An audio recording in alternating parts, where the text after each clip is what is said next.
Salam, selamat pagi, Bapak, Ibu, Saudara-saudari yang dikasih di dalam Tuhan Yesus Kristus. Saya Pendeta Tesi Irawati. Pagi ini Selasa, tanggal 24 Mei 2022, mengajak kita membuka firman Tuhan yang terdapat dalam Wahyu 21 ayat 15 hingga ayatnya yang ke-22. Sebelum kita membaca firman Tuhan serta merenungkannya, mari kita berdoa. Tuhan Yesus, kami ingin bertumbuh dan berbuahkan kebaikan melalui firman Tuhan yang didengar. Buatlah kami untuk semakin bertumbuh, iman percaya kami semakin tertancap kuat, supaya kami senantiasa boleh hidup di dalam pengenalan akan firman-Mu. Terima kasih Bapa. Kami berdoa di dalam nama Tuhan Yesus Kristus. Amin. Firman Tuhan untuk kita akan saya bacakan di dalam Wahyu 21 ayat 15 hingga ayatnya ke-22. Dengan perikop Yerusalem yang baru. Dan ia yang berkata-kata dengan aku mempunyai suatu tongkat pengukur dari emas untuk mengukur kota itu, serta pintu-pintu gerbangnya dan temboknya. Kota itu bentuknya 4 persegi, panjangnya sama dengan lebarnya. Dan ia mengukur kota itu dengan tongkat itu 12.000 stadia. Panjangnya dan lebarnya dan tingginya sama. Lalu ia mengukur temboknya 144 hasta menurut ukuran manusia yang adalah juga ukuran malaikat. Tembok itu terbuat dari mata yaspis, dan kota itu sendiri dari emas tulen bagaikan kaca murni.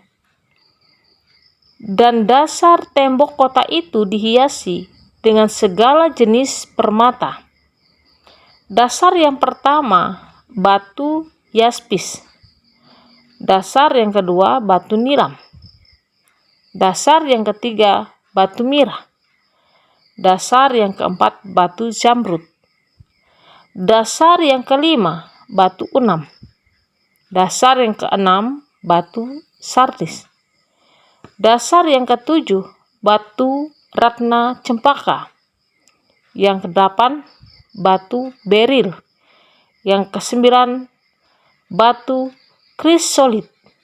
Yang kesepuluh batu krisopras. Yang kesebelas batu lasuardi. Dan yang kedua-belas batu kecubung.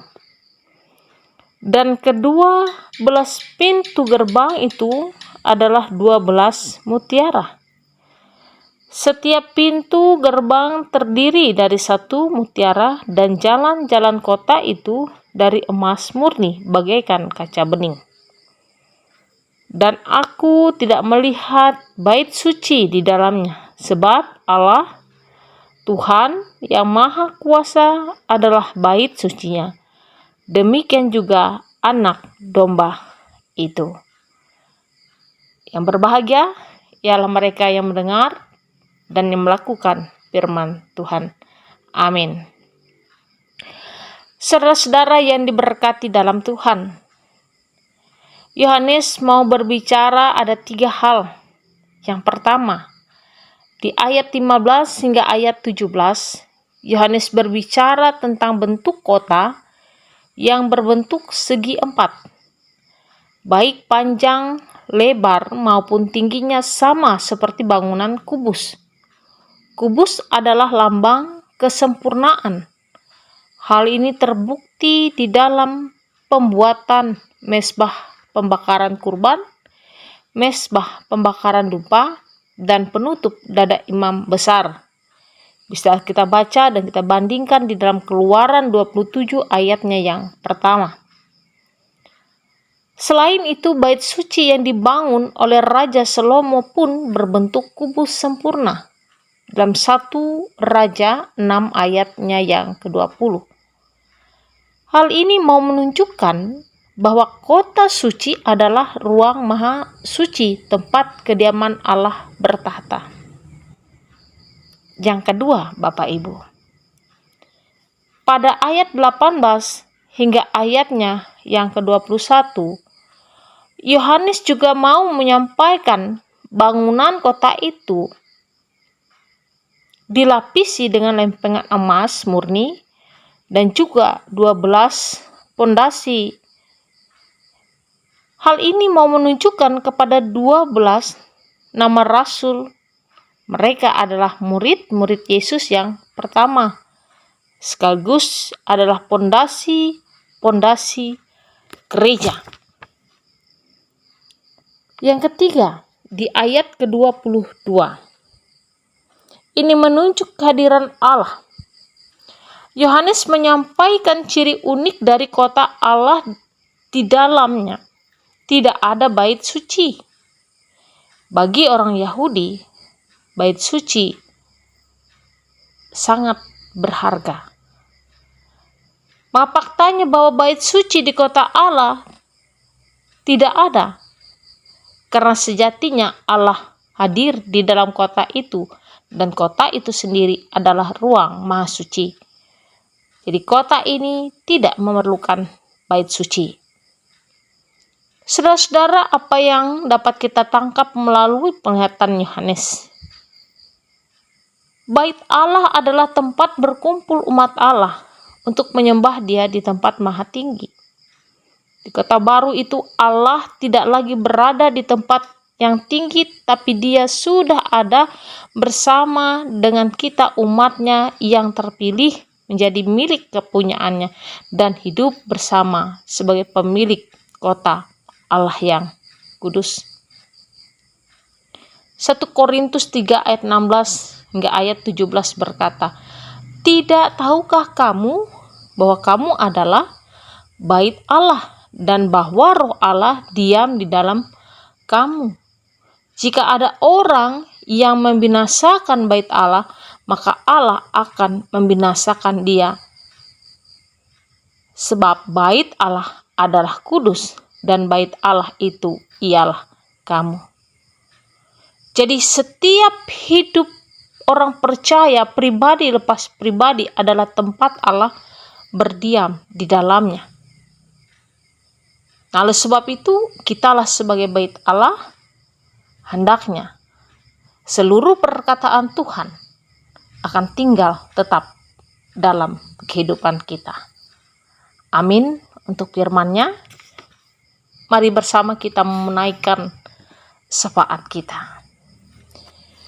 Terima kasih kami naikkan kepadamu ya Tuhan Allah di dalam Yesus Kristus. Karena kemurahan-Mu boleh terjadi atas hidup kami. Sehingga pada pagi hari ini, sebelum kami melaksanakan setiap kegiatan dan aktivitas yang kami laksanakan, kiranya pertolongan dan penyertaan Tuhan boleh membimbing, menyertai, bahkan memberkati. Sehingga apa yang boleh kami lakukan senantiasa dapat memuliakan Tuhan. Kami berdoa untuk jemaat Pakait Pio Olongnango. Tuhan melihat dan memperhatikan keadaan umat-Mu yang ada di Olongnango. Sertai mereka dalam setiap pergumulan, bimbing, dan tuntunlah mereka agar iman percaya mereka tetap teguh dan kuat di dalam kasih Kristus. Sehingga pengharapan mereka tidak akan hilang, melainkan terus melekat kepadamu ya Tuhan. Biarlah hidup dan kehidupan umat-Mu Tuhan berkati. Demikian pula setiap pengurus, Bapak Ibu, penatua dan diakon, guru sekolah minggu, biar Tuhan terus membimbing, menuntun mereka, sehingga banyak jiwa-jiwa yang dimenangkan melalui hidup dan kehidupan umat-Mu yang ada di sana. Secara khusus hamba-Mu juga berdoa untuk Resort GKE Puruk Cahu dalam hidup dan keberadaannya. Secara khusus bagi para pekerja gereja-Mu, Bapak Ibu pendeta, dari ketua resort, bahkan seluruh rekan-rekan sekerja di setiap tempat pelayanan yang ada di wilayah Resort GKE Puruk Cahu. Bimbing dan sertai kami semua Tuhan Yesus. Biarlah kami tidak hilang semangat, melainkan kami terus termotivasi untuk bangun jemaat-Mu. Kami hidup dalam kebersamaan. Biar Tuhan membimbing, menyertai kami semua. Sehingga apa yang boleh kami lakukan, boleh menjadi berkat dimanapun kami berada dan melayani Tuhan. Pimpinlah kami semua, agar kehidupan umat-Mu semakin Tuhan berkati. Begitu juga dengan renungan harian, kiranya Engkau berkati, agar melalui renungan harian ini, ada begitu banyak jiwa-jiwa yang haus akan firman-Mu. Mereka boleh rindu mendengar firman Tuhan, dan biarlah Tuhan Yesus Kristus yang akan bertahta dalam kehidupan setiap umat Tuhan. Terima kasih Bapa di sorga. Demikian pula tugas dan pelayanan kami sepanjang hari ini. Siapapun kami yang mendengarkan renungan hari ini, tua muda besar kecil kami Tuhan, Engkau berkati dan Engkau sertai. Terpujilah nama-Mu Kristus, yang sudah mengajarkan kami berdoa. Bapa kami yang ada di sorga, dikuduskanlah nama-Mu. Datanglah kerajaan-Mu, jadilah kehendak-Mu di bumi seperti di sorga.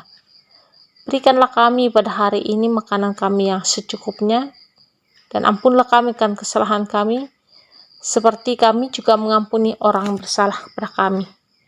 Dan janganlah membawa kami ke dalam pencobaan, tetapi lepaskan kami daripada yang jahat. Karena Engkau punya kerajaan, kuasa, dan kemuliaan sampai selama-lamanya. Amin.